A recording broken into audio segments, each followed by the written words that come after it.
Part 2, Developing Stage Presence. Chapter 6, Conquering Nervousness. Every public speaker gets nervous. Even award-winning actors and seasoned news anchors get butterflies from time to time. I know I still do. Why?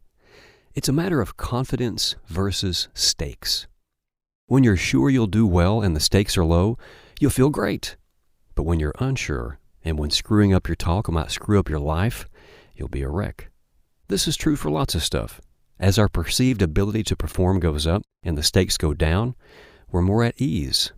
As our perceived ability to perform goes down and the stakes go up, we're more anxious. Fully prepared and no biggie equals confident.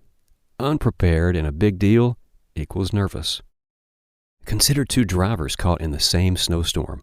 One's a native Alaskan taking a leisurely trip to the market.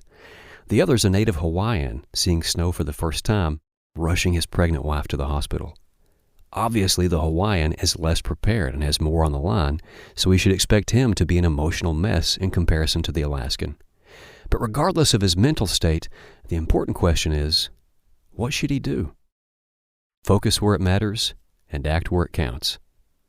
Beyond turning on his emergency flashers, concentrating, and perhaps praying, there's not much the Hawaiian caught in the snowstorm can do. Fretting over what might go wrong. What if the gas line freezes? What if the road closes? What if the abominable snow monster mistakes my car for a reindeer and eats it? Is worse than useless. It's harmful. As Stephen Covey puts it, you can tell by now that I'm a Covey fan, the wise person aligns his or her circle of concern with his or her circle of influence. Few things are more pointless than fixating on problems beyond our control. But few things are more useful than addressing things within our control. Put another way, consider Reinhold Niebuhr's Serenity Prayer.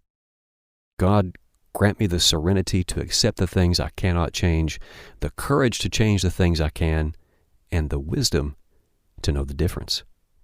We'll seldom be able to control whether our audience arrives enthused, energized, and receptive, or depressed, tired, and blah. We usually won't be able to control the stakes either, be it a grade for a class, a promotion at work, or the simple admiration of our audience. So the first step in conquering nervousness is to direct your attention onto relevant stuff within your control, and to release worries about things beyond your control. In a phrase, focus where it matters and act where it counts. If an acronym would help, FMAC. Just like a car isn't fully functioning unless it has FM radio and AC, air conditioning, we aren't complete until we're focusing where it matters and acting where it counts. In both cases, the key is FMAC. Yes, this is corny. Yes, we're doing it anyway. Deciding to FMAC ensures your focus is productive rather than destructive.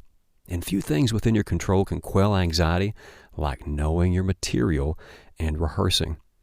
Knowing your material and rehearsing. Where have we heard that before? Oh yeah, Commandments 1 and 3. Fair warning that the drill that follows is slightly unorthodox. Okay, so it's very unorthodox, but I've seen it work wonders for new speakers, especially the shy and easily embarrassed. And it just might come in handy offstage too, possibly near a library. The Urban Honey Badger. In civilized society, physical intimidation is rarely overt. The pushy car salesman doesn't directly threaten to assault us if we don't accept his terms, but he may subtly suggest the possibility by standing up, putting his hands on the desk, and leaning forward as he slides the sales contract our direction. When we're sensitive to this sort of thing, we're more easily pushed around, more shy and less outspoken. Sometimes public speaking nervousness is the result of a physical insecurity of this sort. We're uncomfortable with confrontation generally, and while there's little risk our audience will attack us, related worries make us reluctant to expose ourselves. One way to overcome this aversion is to learn a little self-defense. This is why I teach martial arts in my public speaking workshops. When speakers know they could at least put up a fight if forced, they're less reluctant to stand up for themselves, less worried about their audience's reaction, and less nervous. I've used the Urban Honey Badger drill you're about to learn to help hundreds of students overcome long-standing speaking shyness. If you've been passively listening so far, now's when I need you to become an active participant. Imagine you're on a street corner at midnight, looking to score a deal on a new headset mic, when you notice a burly, sketchy-looking dude walking your way with a frown and menacing body language. Once it's clear that he's coming at you and not the vending machine beside you, you need to engage him both physically and verbally so he knows you see him and that you're not afraid of confrontation. Turn to face him, bring one hand up into the halt position, and ask, "Can I help you?" Go ahead, practice right now. Visualize the scenario and take the initiative to confront this potential attacker with both a question and a hand gesture. He's probably a very nice person, hungry for one of those tasty Snickers to your left. But just in case he's an axe murderer, let's give him reason to reconsider his apparent choice in victims. You might say, "Can I help you?" but your body, your face, and the inflection in your voice should convey, "Bother someone else." Your demeanor shouldn't be overly aggressive. You're not picking a fight. However, there should be no hint of accommodation. In fact, you might even lean or step toward him when you ask the question. Make it clear that while you're being pleasant for the moment, you're prepared to take it to the next level if forced. If he never meant you any harm, he'll stop, answer your question, and be on his way. "Yeah, I was just looking for First Street. You know where it is?" But if he continues to approach, you need to elevate your assertiveness by transitioning from a question to a command and from one physical barrier to two. Firmly and with moderate volume say, "Stop," as you raise your second hand into the halt position. Whatever level of forcefulness you used in step one, double it. You need to make it painfully clear that you do not appreciate this person's aggression, whether intentional or not, and that you will not passively take whatever he's apparently giving. If "hold it right there" feels more natural, that phrase works just as well. If after asking your opening question, transitioning into a command, and clearly displaying the international sign for halt, this person still continues to approach, assume he intends to do you serious harm. And as loudly and as powerfully as you can, yell, "Get back! Get back!" Show them your war face. Crouch down into a fighting wrestling stance and pump your hands with each syllable. Punctuate your commands with profanity if you're so inclined. This is no time for manners. If the above sounds like the sort of thing you'd have trouble doing, you're not alone. Step 3 is where many students cower, cover their face, or break into laughter. But they're precisely the people who most need the practice. Assailants feast on timid victims, and pleading is unlikely to help, for if assailants were merciful, they wouldn't be assailants. I actually use this technique to de-escalate a potential assault in a library parking lot of all places. My wife and I were loading our kids into their car seats when I noticed 2 men approaching from the rear. I overheard a woman who was with them anxiously whisper, "What are you doing?" And my spider sense kicked in. I threw up a halt hand and asked, "Can I help you?" in the firm way I describe above.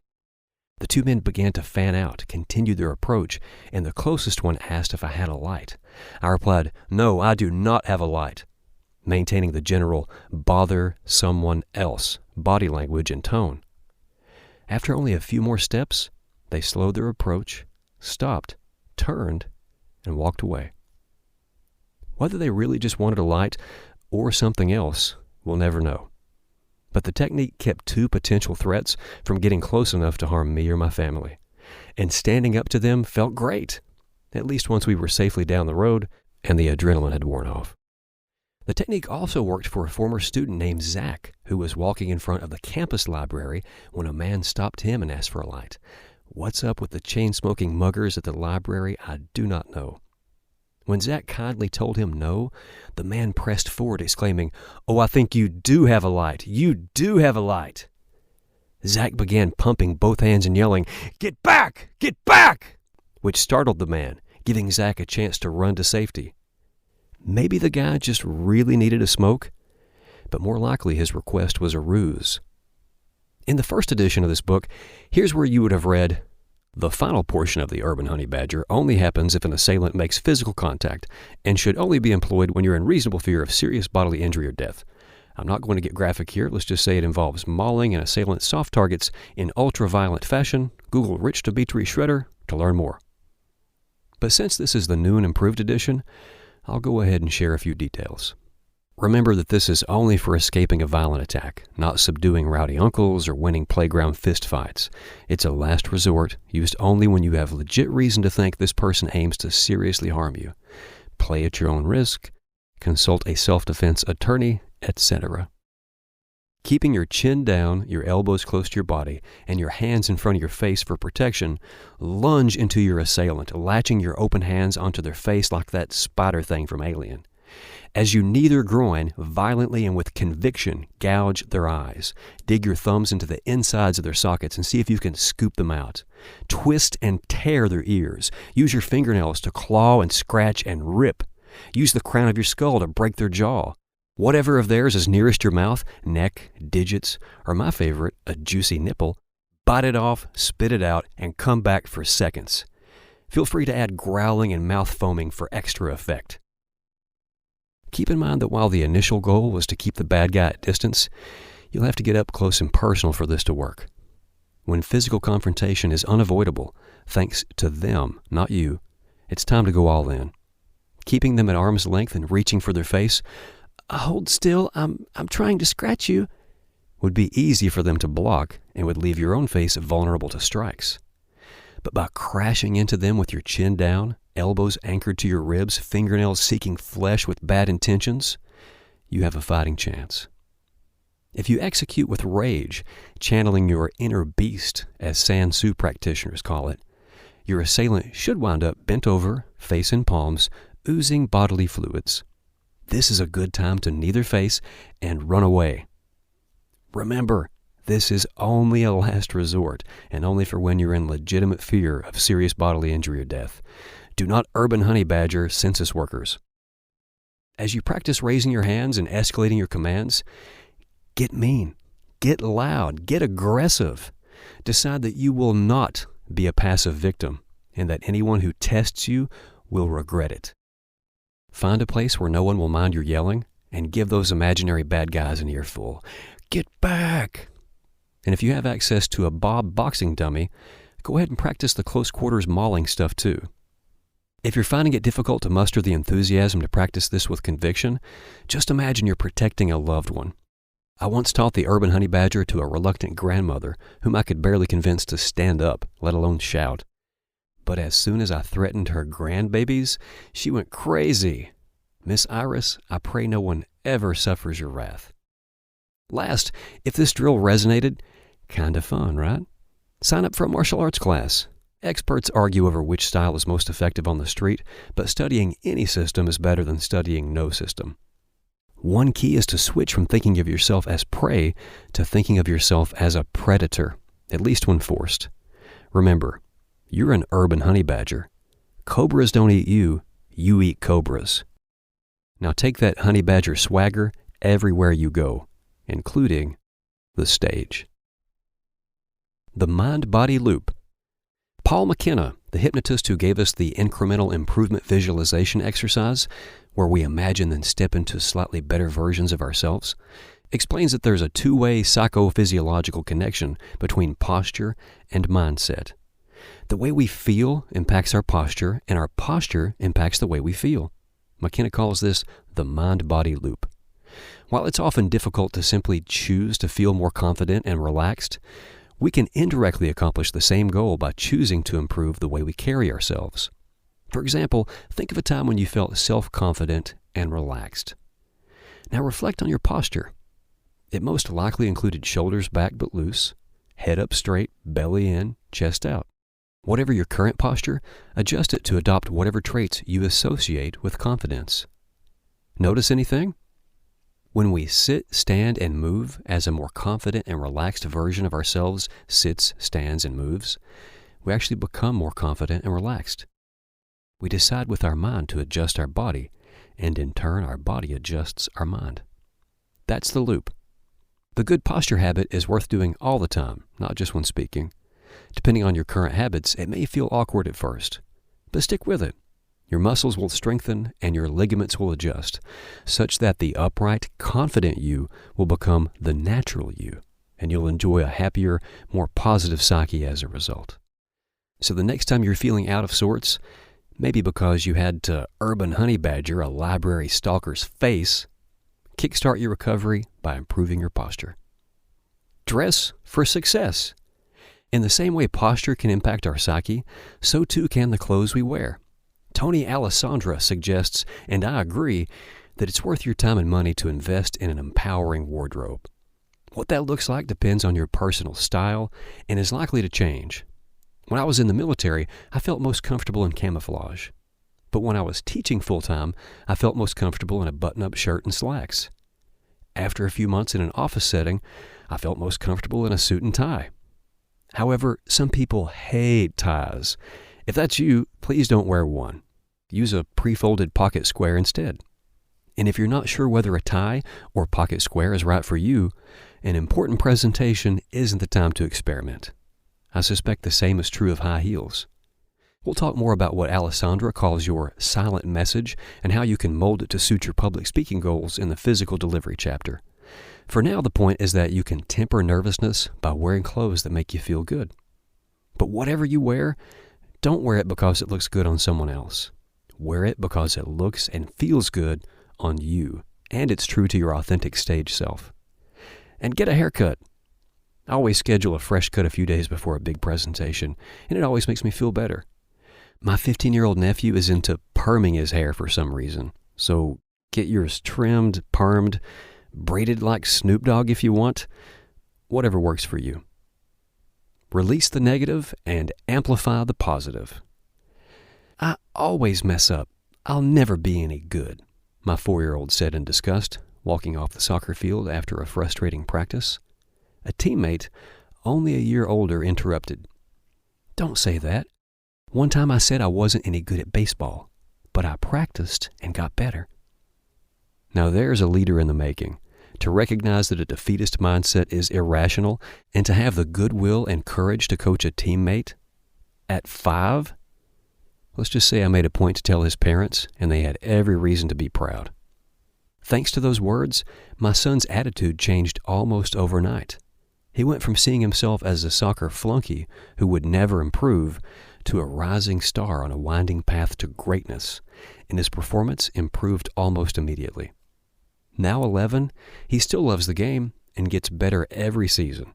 In fact, just this week while practicing in our backyard, he passed along that same advice to a neighbor boy who was lamenting about how he'd never be any good. Don't say that. Tell yourself that you can do it. Keep working, and it will eventually happen. When it comes to skill and performance, belief precedes greatness. Take this common example. I'm terrible with names. We've all heard someone say this, inevitably someone terrible with names. But as Susan Rowan explains in How to Work a Room, to begin remembering names, you must first stop repeating that you can't. Then all it takes is creative association. Meeting a man named John? As you shake hands, look into his eyes and visualize him in the John shaving. Or imagine him reading a Dear John letter. Or signing his John Hancock. Or combine all three. Imagine John in the John having just read a heartbreaking Dear John letter, consoling himself by signing his John Hancock on the walls. Creepy example, but try forgetting John's name after all that. Meeting a group? Do the association trick for each person. Secretly quiz yourself, so it's Sally, Fred, and Crazy Bathroom John, and confirm you have it right as you part ways. Should you forget someone's name, admit it, remind them of your name, and rerun the drill. The point is that anyone can learn to remember names, but not if you're stuck at, I'm terrible at remembering names. Before you can realize your potential as a speaker, you must first believe it's possible. Try saying the following aloud. I am an excellent public speaker.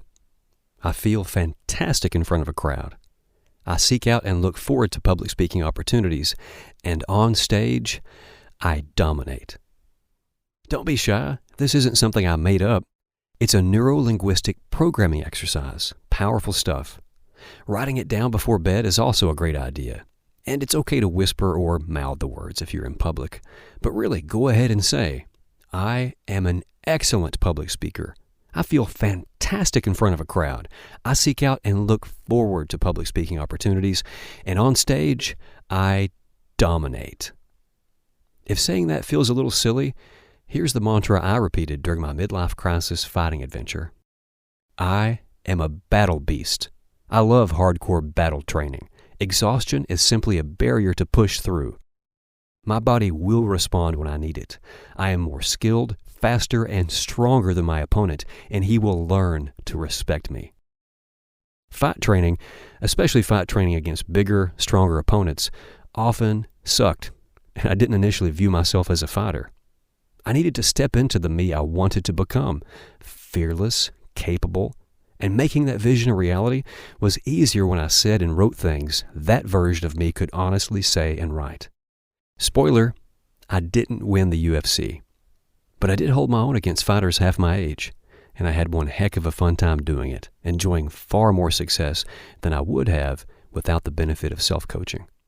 Often the only positive reinforcement we're going to get has to come from within, not because no one else cares, but because everyone's busy with their own lives, and no one understands our challenges and dreams like we do.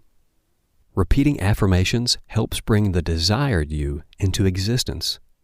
You begin to accept that you really are a battle beast, that you really do love hardcore battle training, that you really are the badass public speaker you desire and envision. It was Henry Ford who said, "Whether you think you can or think you can't, you're right." And it was my mother who told me, never run yourself down. There will always be someone else to do that for you. So whether you're thinking about your speaking abilities in general or a particular presentation, nurture your inner coach. And when negativity creeps in, simply let those thoughts go. Recognize them for what they are, pointless distractions that are completely beneath you. Then let them pass on through your mind without further attention. Remind yourself of past successes in any area. Visualize future successes and accept that you're not here to simply survive on stage. You're here to dominate. Decide to dominate. I once had a student named Tron Daring. Tron freaking Daring. What an awesome name. I imagined Tron rock climbing and completing secret agent missions on the weekends, which probably wasn't true or healthy for the instructor-student relationship. But with that name, he had to be doing super cool stuff. While Tron's presentations were always good, his third was outstanding. He was comfortable and confident. His silent message, timing, and body language were natural, inviting, and powerful. And he expertly conveyed his ideas with grace. Tron was a star that day. His presentation was considerably better than his previous two, and the best the class had seen in some time. When I went to congratulate him after class, Tron smiled knowingly and said, "Since this was my last presentation, I decided to dominate it." Tron was a humble guy and didn't say this in a cocky way. Rather, he exuded the satisfaction of someone who had accomplished a worthy goal. Notice that Tron didn't hope or want to do well. He decided to dominate. This is insightful, for one of the most powerful things you can do is refuse to settle for less than your best. Titling this book Public Speaking for Ambitious Rookies might have better captured the content. Your new public speaking coach might have better highlighted the style. But committing early to the best public speaking book generated an optimism, drive, and accountability that's been essential to its success. It's also generated a possibly unhealthy obsession, so consider committing to a highly excellent version of your public speaking self, more on how to avoid and overcome the curse of perfectionism in Chapter 15. The point is to aim high and to make a concrete decision to make your vision a reality. When you act on your decision to dominate, this not only increases your likelihood of success, it decreases anxiety. As Dale Carnegie says in How to Stop Worrying and Start Living, quote, "I find that 50% of my worry vanishes once I arrive at a clear, definite decision. and another 40% usually vanishes once I start to carry out that decision." End quote. So decide that you don't simply feel good in front of a crowd, but that you feel dominant. Don't simply hope that you'll become an acceptable public speaker. Decide that you're fan-freaking-tastic. Then do something to bring those goals about. For becoming your best public speaking self, or at least a highly excellent version of your public speaking self, is fully achievable. After all, you are listening to and applying the best public speaking book. Breathe. One of the first things boxing coaches cover is how to breathe, the usual advice being to exhale with every punch. Why would an aspiring fighter need to be reminded to do something so simple? Because while throwing punches is a stress reliever, receiving punches is a stress builder. One way our body deals with that stress is by tensing up and constricting our breath. This may have helped our ancestors elude saber-toothed tigers, but it's apt to make a boxer lightheaded, slower, and easier to get knocked out. Public speakers don't have to worry about uppercuts, but sometimes our bodies respond to speaking stress in the same way, tensing up and depriving our brains of precious oxygen. Realizing it's happening can make us even more tense, our brains even more oxygen deprived. But the fix is easy. Don't breathe so hard that your audience can hear you, but do deeply inhale and exhale at a relaxed pace, both while you're waiting to begin and while you're speaking, should you need a reset. Doing this during natural breaks in your material is ideal, but feel free to pause anytime you feel the need. Don't explain or apologize, just breathe. Then press forward. No sweat. And speaking of breathing and sweating, nothing clears my head like a nice run. I'll almost always go for a jog the morning of any big presentation. It gets the blood flowing, releases stress, and I'll use the time to coach myself up and mentally review. Stretches where I'm jogging past cow pasture or crops, I'll even rehearse aloud, ensuring I have my intro, close, and main points down pat. The cows haven't complained even once, though they have given me some strange looks. Fake it till you make it. Aristotle taught that when you seek to possess a trait or virtue, you should act in every instance as if you already possess it. If you want to be more assertive at work, more loving at home, or more disciplined in your free time, beyond making the decision to bring about the change, act as if it's already happened, and soon it shall. Imagine the speaker you desire to become, and in everything you do, be that person.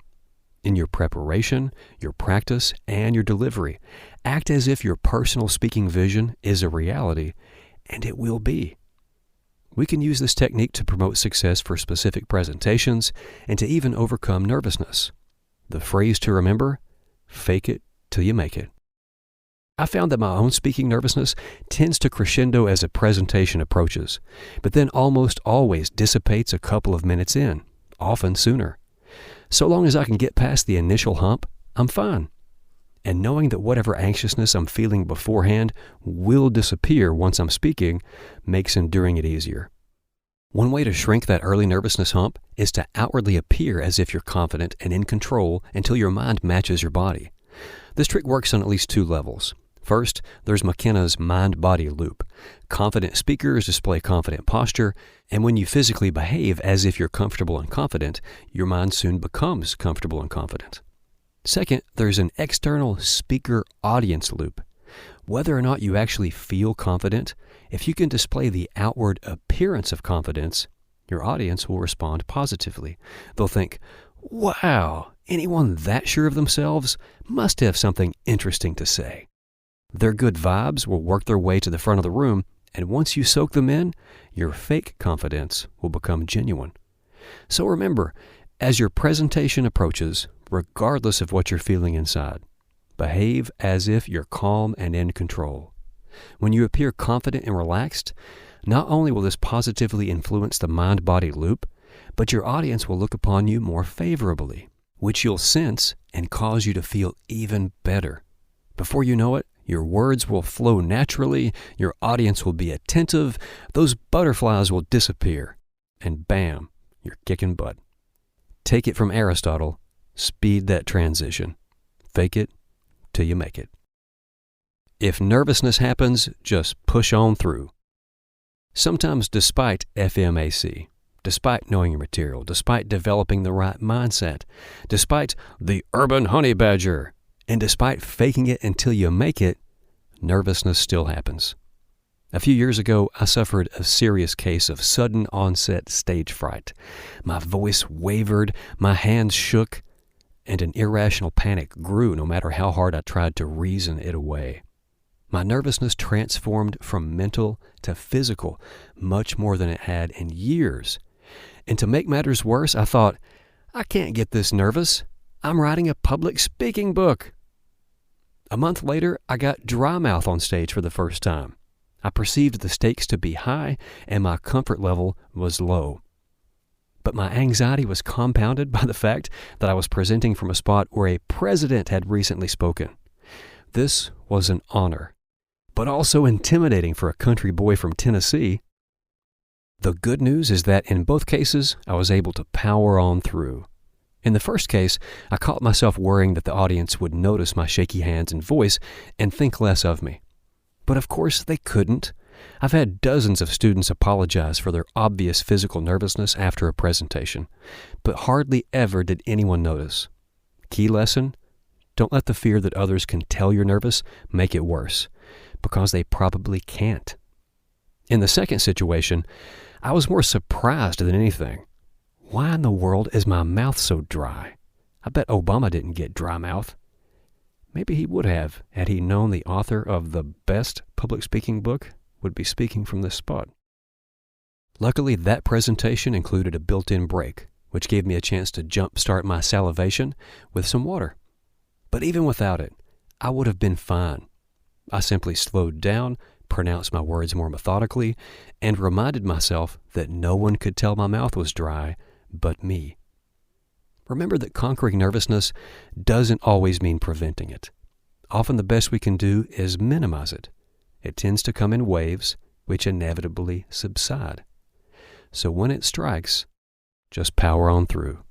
Breathe, ensure you're holding a confident posture, and mentally regroup. The sensation will pass. You'll be fine, and no one but you will even notice. Action cures fear. Most of what you've learned here applies to nervousness that happens immediately before or during a presentation. However, anxiety can be just as disruptive weeks or even months before a talk. David Schwartz sums up how to overcome this anticipatory anxiety in The Magic of Thinking Big with a single phrase: action cures fear. A few years ago, I volunteered to play in an alumni basketball game to benefit my old elementary and junior high schools. Since I had been an athletic underachiever in school, I let my competitiveness get the better of me and came to see the game as a chance to prove that I was finally good at sports. But the game was also a risk. I could redeem my athleticism with a strong performance or confirm that I still wasn't any good. At first, I felt completely unprepared. I could dribble and shoot, but not well. My left-handed layup was UGLY, and playing in front of a crowd, I'd never been good at that. Rather than dwelling on how I rode the bench when I was a kid, or worrying that I might botch my chance to shine, I got to work practicing ball handling, passing and shooting. I watched instructional videos, played pickup games with friends, and drove my poor wife crazy dribbling in the house. Schwartz was right. The more I practiced, the better I got, and the better I got, the better I felt. By tip-off, my anxiety was completely gone, and I was simply eager to get out there and play. When I scored more points in one evening than I had in all my school games combined, it felt absolutely fantastic. Never mind that my left-handed layup was still ugly, or that I was trying way harder than anyone should in an alumni benefit game. Dudes I fouled? Sorry, got a little carried away. Practicing cured my anxiety about the alumni game. But what can speakers do to cure long-range presentation nervousness? As soon as you know you'll be speaking, clarify your goals. Sketch the main points you'd like to convey. Reflect on how to best order them, and draft a few illustrative examples. Remember the initial down-dump step from the Know Thy Material chapter? Get that stuff out of your head and onto a Post-it note or into an email to yourself. The idea is to take some control over the situation and shift from, I have no idea what I'll say mode into, with this much progress already, I'll be awesome come showtime. If you're still feeling antsy, pinpoint the cause. Are you worried about a lack of clarity of purpose? About who might be in the audience? About how long you'll be expected to speak? Whether there will be other speakers? Whether you'll have access to a projector? All of the above? A quick phone call, email, or visit will answer the unknown and enable you to FMAC. If the purpose of your presentation is unclear, clarify it. If you're unsure who will be in the audience, ask. If you're concerned about how long you'll be expected to speak, negotiate. If you don't know whether a projector will be available, find out and bring your own if necessary. In each case, isolate the issue, clarify the unknowns, and take immediate steps to overcome potential obstacles. You'll feel better as the presentation approaches and do a better job when it arrives. Remember, action cures fear. Key takeaways. Replace worry with action. Self-coach with that Neuro Linguistic stuff. Stand up straight, wear clothes that make you feel good, and get a perm. In all things, FMAC. Boost your assertiveness by practicing the Urban Honey Badger on the mailman. When nervousness happens, fake it till you make it, and power on through. Praise for the best public speaking book. Dr. Matt's book is not some textbook description. It's a celebration of doing, acting, living, dominating. If you put in the time and effort and conquer this very common fear, then you'll realize that perhaps other seemingly unattainable things really aren't. He didn't present an unrealistic picture that every single presentation will end with a standing ovation. He focused on what you can control, your preparation, dedication, and attitude, and your outfit. K. Barada. I received my copy of the book on Tuesday, and by Wednesday, I was done. It was one of the smoothest, easiest books I've had the pleasure of reading.